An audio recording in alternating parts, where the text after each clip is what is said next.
شروع اللہ کے نام سے جو سب پر مہربان ہے اور بہت رحم کرنے والا ہے۔ جب اللہ کی مدد اور فتح آ جائے، اس سے مراد مکہ مکرمہ کی فتح ہے، یعنی جب مکہ مکرمہ آپ کے ہاتھوں فتح ہو جائے۔ زیادہ تر مفسرین کے مطابق یہ سورت فتح مکہ سے کچھ پہلے نازل ہوئی، اور اس میں ایک طرف تو یہ خوشخبری دی گئی ہے کہ مکہ مکرمہ فتح ہو جائے گا،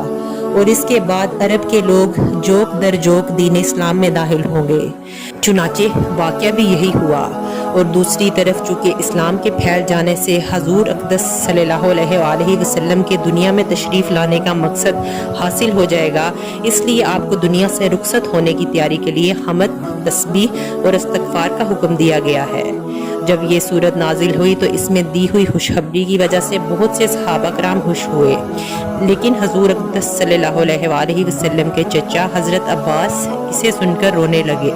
اور وجہ یہ بیان کی کہ اس سورت سے معلوم ہوتا ہے کہ حضور صلی اللہ علیہ وآلہ وسلم کے دنیا سے تشریف لے جانے کا وقت قریب آ رہا ہے،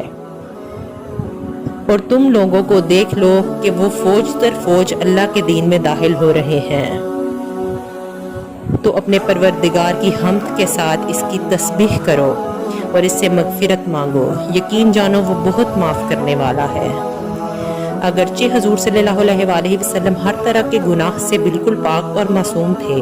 اور اگر آپ کی شان کے لحاظ سے کوئی بھول چوک ہوئی بھی تو سورت فتح میں اللہ تعالیٰ نے اس کو بھی معاف کرنے کا اعلان فرما دیا تھا۔